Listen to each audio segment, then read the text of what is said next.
नहीं भुला सकता हिंदुस्तान। जय संविधान, जय संविधान, जय जय संविधान। इसी ग्राउंड में 12 जनवरी 2020 पिछले साल इसी ग्राउंड से घोषणा की गई थी कि 370 हटने के बाद बाबा साहब का संविधान का सम्मान पूरे देश में एक समान हो गया। तो 12 जनवरी 2020 को हमने घोषणा की थी कि हम बाबा साहब की प्रतिमा की स्थापना कश्मीर में करेंगे। बाबा साहब के संविधान का वहां आतंकवादी रोज अपमान करते थे, मजाक उड़ाते थे। आज बाबा साहब के संविधान का जो मूल अधिकार हमें दिया है बाबा साहब ने, वो वहां सबको मिला। हम तो माननीय केंद्रीय मंत्री भाई संजीव जी बालियान, इनका हम धन्यवाद करना भी छोटी बात होगी, क्योंकि कश्मीर में बाबा साहब की प्रतिमा की स्थापना में बहुत बाधा थी, बहुत बाधा थी। लेकिन भाई संजीव जी बालियान ने वो बाधाएं दूर करके कहा प्रतिमा की स्थापना होगी, कश्मीर में होगी। इसलिए कह रहे हैं कि भाई संजीव जी बालियान को हम धन्यवाद तो छोटा शब्द हो गया ना, लेकिन हम कहते हैं भाई संजीव जी बालियान जी को हम भूलेंगे नहीं, क्योंकि कश्मीर में स्थापना बाबा साहब की प्रतिमा की स्थापना बहुत बाधाएं, लेकिन सारी बाधाओं को निपटा कर साफ करके स्थापना करो। हमने कहा था हमें केवल अगर ज्यादा वहां जाने में परेशानी है तो हम अकेले ही कश्मीर में बाबा साहब की प्रतिमा की स्थापना में चले जाएंगे, क्योंकि वहां का माहौल। लेकिन भाई संजीव जी ने कहा कि नहीं, मैं भी चलूंगा।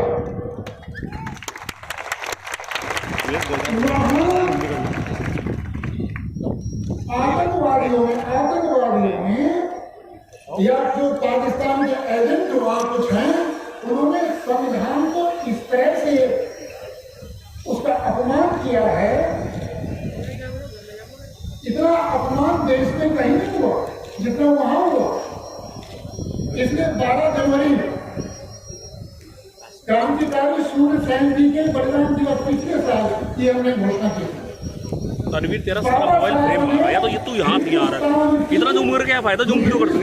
जो रोग था वो पकड़ा है, किसी ने नहीं पकड़ा रोग। हम हिंदुस्तानियों का क्या रोग है, असली रोग क्या है, हम इत्यादि हाँ को आना हल्का तू यहाँ लोगों को सरदार वल्लभ भाई पटेल जी ने देश को एकजुट किया। उनके पास देश को एकजुट करने का सूत्र था। हम तो पिछली बार भी हमने कहा, अगर देश के प्रधानमंत्री बाबा साहब होते तो देशवासियों को एकजुट करने का सूत्र उनके ही पास। ये हमारा दुर्भाग्य है। पिछली बार भी हमने कहा था, मुझे हमारा दुर्भाग्य है, ये हम देशवासियों का दुर्भाग्य है कि बाबा साहब देश के प्रधानमंत्री नहीं बन पाए। नहीं तो जाति व्यवस्था कब की खत्म हो जाती। हम मजबूत होकर जाति के ठेकेदार अपने परिवार को, अपनी संतान को एक खरपति न बनाते, हम सब संपन्न होते।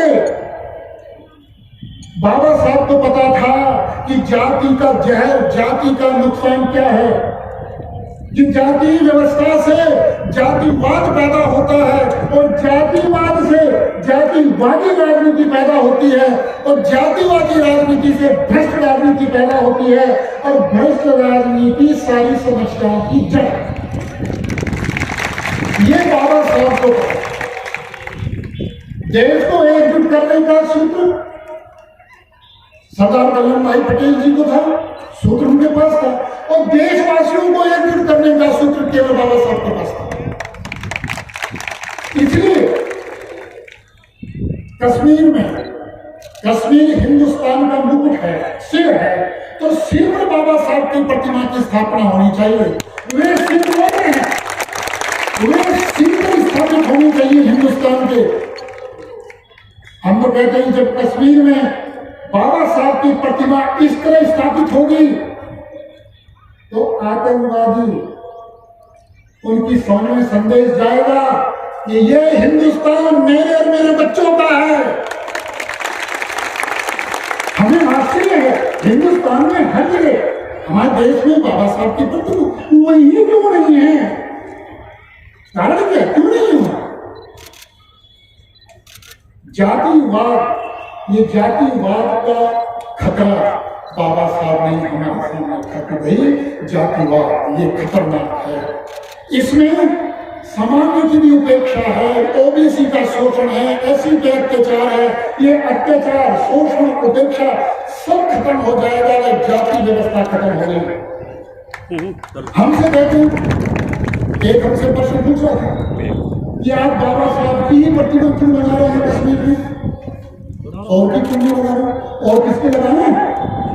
जो देशवासियों को एक करने का जिसने सूत्र दिया, प्रतिमा को उसी महापुरुष की लगनी चाहिए, जैसे नहीं चाहिए महापुरुष की लगनी।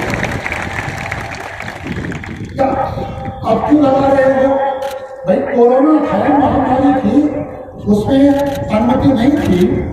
अब कोरोना महामारी थोड़ा कम हुई है, अब तो है, अब तो हम जाएंगे कि कश्मीर में ही क्यों लगा रहे हैं?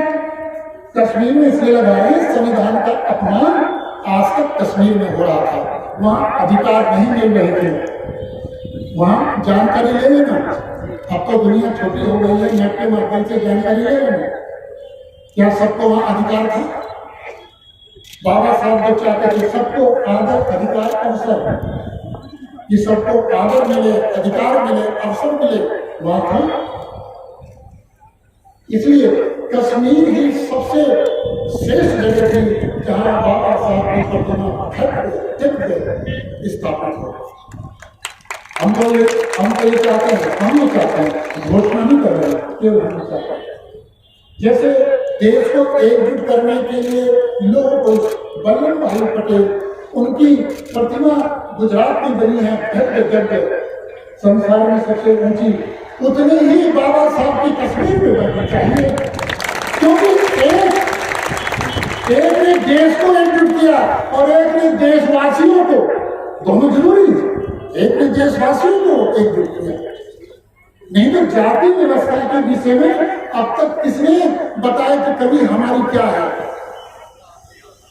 आज जाति व्यवस्था को देख रहे होंगे, जाति व्यवस्था का जहर कितना, हमको तो ये डर रहता है कहीं ये जाति व्यवस्था का जहर इतना ज्यादा न खाया जाए, यहाँ गृह ना हो जाए। ये चाहती हैं हिंदुस्तान में भी ऐसे ही गृह हो जैसे सीरिया में हो रहा है, इराक में हो रहा है, मिस्र में हो रहा है।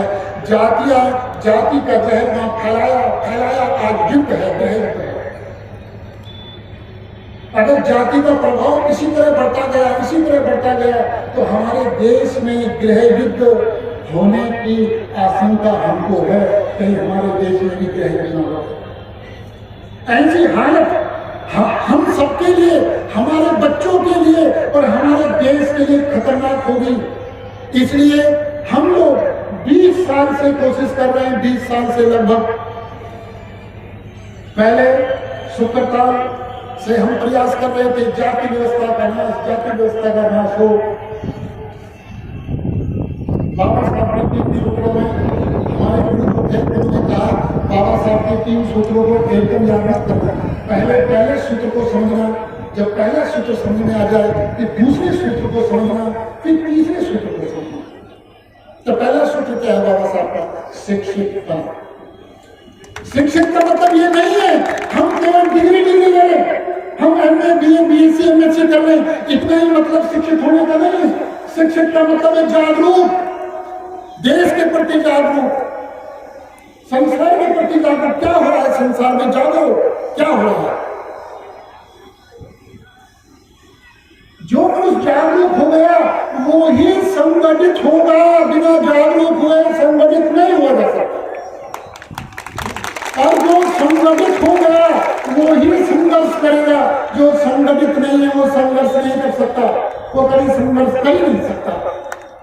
जो संगठित है वही संघर्ष करेगा, जो शिक्षित है वही संगठित होगा, एकजुट होगा। इसलिए लगभग 20 साल से एक जाति व्यवस्था के लिए कार्य किया जा रहा है। जब 70 साल से काम चला, ये पुण्य कार्य चला, तो गांव गांव में लिखाया गया था, गांव गांव में लिखवाया गया था, नशे का नाश हो, बिरादरी का सत्यानाश, नाश नहीं सत्यानाश, ये लिखवाया गया। हमने कहा कि जब भी तुम शादी बारात किसी उत्सव में जाओ, एक प्लेट में एक मत खाओ, लोगों को भी दिखाओ। हम एक प्लेट में 3-4 खाते हैं और हम सब मिलके, कोई हमने दलित ब्राह्मण जाट गुजरात ये कुछ नहीं है, हम एक हैं। रोटी बेटी का समूह बनाओ, नहीं तो हम जो हम सब हैं और हमारे बच्चों का, हमारे देश का भविष्य खतरे में डाल रहे हैं अगर हम ऐसा ना करें। ये अभियान चलाया गया, ये जोश से अभियान चलाया गया। अब हमें बड़ा एक सुकून है, अंदर खुशी है। मजदूर किसान समिति के माध्यम से ये पूरे देश में फैल रहा है। यहाँ एक प्रतिनिधिमंडल पूर्वी उत्तर प्रदेश से भी आया है, अपने 10 सदस्यों को लेकर। बनारस से एक प्रतिनिधिमंडल यहाँ आया हुआ है, ताकि पूर्वी उत्तर प्रदेश में भी एक ऐसा एक कार्यक्रम होना चाहिए। तो उसकी तारीख के बाद में हम बोलेंगे, लेकिन पूर्वी उत्तर प्रदेश में जो कार्य चल रहा है, जो ये प्रतिनिधिमंडल आया है पूर्वी उत्तर प्रदेश से, बहुत सराहनीय है। उन्होंने मैनपुरी ये पूरा क्षेत्र कवर किया हुआ है, एकजुट करने का प्रयास कर रहे हैं, सब एकजुट एक थाली में भोजन करने का प्रयास कर रहे हैं। जहाँ भी किसी पे अत्याचार होता है इकट्ठा हो जाते हैं, ऐसा नहीं देखते कि किसकी जाति क्या है। जहाँ अत्याचार हो इकट्ठे होने में ही सुरक्षा है। इकट्ठा हम रहेंगे तो सुरक्षित हैं। अगर हम ये दलित ब्राह्मण जाट गुजर ठाकुर दुनिया इत्यादि में बटे रहेंगे, कोई सुरक्षित नहीं है, कोई सुरक्षित नहीं है। हाँ, जाति के ठेकेदारों की दुकान भले चल सके, लेकिन हम, हमारे बच्चे और हमारा देश ये नहीं चल पाएगा, ये बिल्कुल नहीं चल पाएगा। इसलिए हम तो ये कहते हैं कि बाबा साहब के चरणों में अपना मस्तिष्क रखना कि जिस दिन जाति व्यवस्था के प्रति घृणा मनुष्य के अंदर पैदा होगी, घृणा पैदा हो गई और देश में कुछ ऐसा कानून बन जाए जाति व्यवस्था के खिलाफ, ये बाबा साहब की कृपा से ऐसा होगा। ऐसा नहीं है, जाग रहे हैं, युवा जाग रहे हैं, ऐसा होगा। संसार को जान रहे हैं, संसार को देख रहे हैं, क्या सीरिया का हाल हो रहा है, क्या इराक का हाल हो रहा है, क्या अफगानिस्तान का हाल हो गया। वहाँ की देशों ने आपस में भिड़ाया, आपस में जुट बनाए, आपस में कभी कहेगा ना किसान सुरक्षित है। किसान और मजदूर की सुरक्षा का भी यही सूत्र है कि हमने अब पिछली बार तो हमने मन से घोषणा की थी कि हम बाबा साहब की प्रतिमा कश्मीर में लगाएंगे और हम चाह रहे थे, तो माननीय केंद्रीय मंत्री जी हैं भाई संजीव जी वाले, उन्होंने कहा कभी चलो जब भी आप चरण प्रतिमा लेकर, लेकिन हमें चाहते हैं कि पहले रजिस्ट्रेशन होना चाहिए और एक मेडिकल किसी का शरीर स्वस्थ, क्योंकि कम से कम पहले तो वहाँ 2-3 आदमी के जाने की परमिशन थी, लेकिन भाई संजीव जी वाले उन्हें करीब 5,000 लेकिन जो साथ चलेंगे, एक तो जो पंपलेट है सबके पास, उनके फोन नंबर पर फोन करके अपना नाम, अपना फोन नंबर लिखवा देना एक अपना मेडिकल सेट है कि स्वस्थ है, क्योंकि वहाँ एकदम ठंड है, तो ये जमा करा देना। तो हम चाहते हैं कि 23 मार्च को, ये हमारा विचार है, जितनी जल्दी रजिस्ट्रेशन हो जाएगा, लेकिन 5,000 से ज्यादा नहीं, 5,000 तक हम लोग यहाँ से चलेंगे, मेरठ से व्यवस्था होगी पूरी, इसलिए अपना मेडिकल और आधार साथ लेके वहाँ चलेंगे और बड़े उत्साह के साथ, क्योंकि 23 का अंदाज लगा रहे हैं कि 23 तारीख तक आप सब लोग अपना नाम, उसका रजिस्ट्रेशन काम शुरू पूरा हो जाए और 23 मार्च को पुण्य दिन है, पुण्य है हम देशवासियों के लिए। वो दिन शहीद भगत सिंह, शहीद सुखदेव, शहीद राजगुरु, उनका बलिदान दिवस है।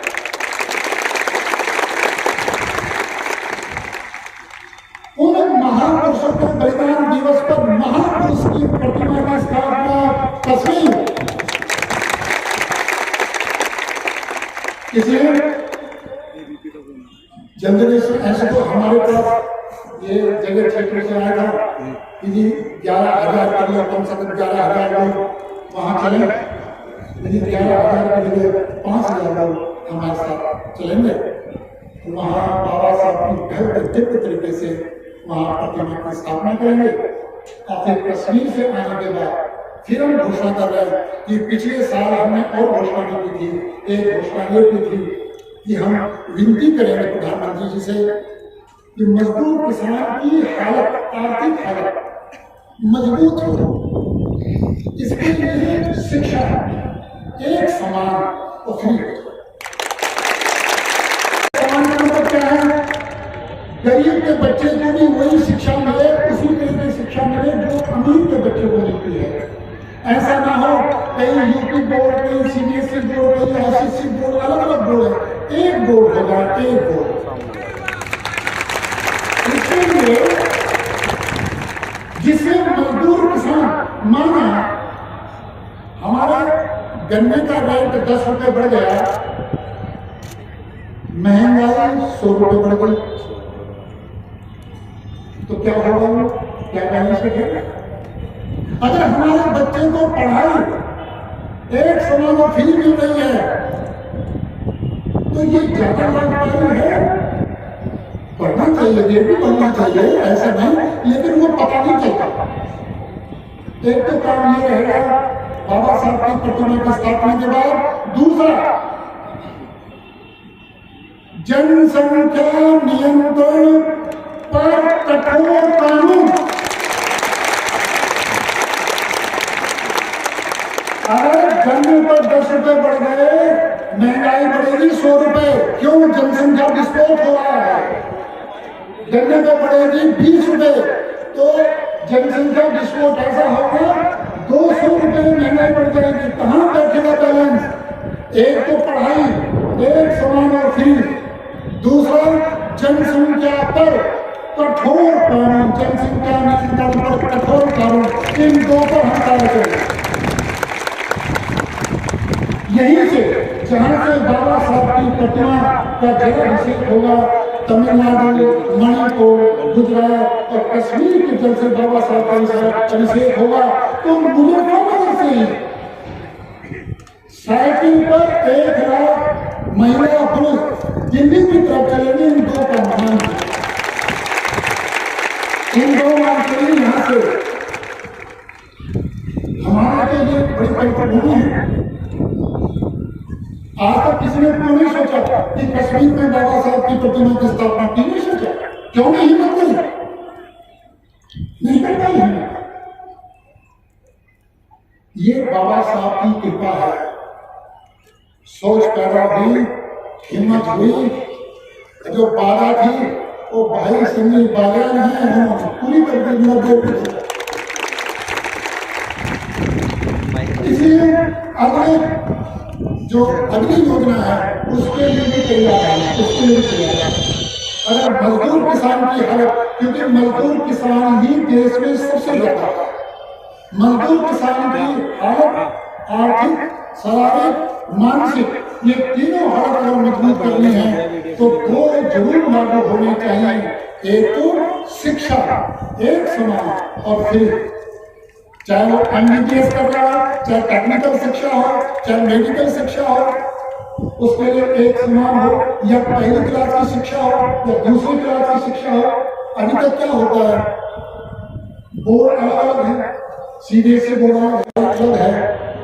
जब पढ़ाई एक जैसी हो जाएगी, एक समान पैदा होगा। हम तो सिटी बोर्ड स्कूल में पढ़े, सिटी बोर्ड स्कूल होगा, ये नगर पालिका गवर्नमेंट का स्कूल, उसमें पढ़े। जो हमारे सामने आता था उस समय कि बड़े स्कूल में पढ़ा हुआ, तो अपने आप भी भावना आती थी कि तो बड़े बड़े स्कूल में पढ़ा है, तो बहुत बड़े स्कूल में भी भावना।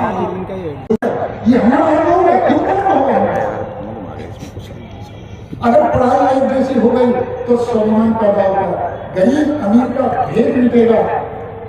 दूसरा, जनसंख्या नियंत्रण कानून, मजदूर किसान पर ही जनसंख्या का ये कुप्रभाव पड़ता है। कितनी हम खेती कर रहे हैं, कितनी हम उपज कर रहे हैं, कितनी उपज करेंगे, जनसंख्या तो बढ़ी रही है, कोई निश्चित कानून है ना। इसलिए इन दो चीजों के लिए हम फिर दोबारा से फिर यहाँ इकट्ठे होंगे और साइकिल में रामनगर मैदान की तरफ चलेंगे और अपील करेंगे कि ये दो कानून लागू हों।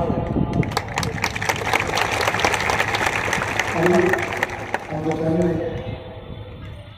भाई संजय पालन भी कुछ कहे हैं, उसके बाद बाबा साहब की प्रतिमा का अभिषेक, ट्रिपल अभिषेक, ऐसा अभिषेक तमिलनाडु का जल, वहां से जल मनाया गया तमिलनाडु में। बाबा साहब ने पूरे, चाहे वो तमिलनाडु का हो, मणिपुर का हो, गुजरात का हो, कश्मीर का हो, सबको आदर, अधिकार, अवसर का मौका दिया है। तो इसलिए चारों दिशाओं से जल बनाया गया है और मुजफ्फरनगर का जल 5वां जल ये है, और गुलाब जल, केसर के जल से, केवड़े के जल से, दूध और शहद से बाबा साहब का विषय, उसके बाद कश्मीर की तैयारी। India Plus News, सिर्फ वही जो सही।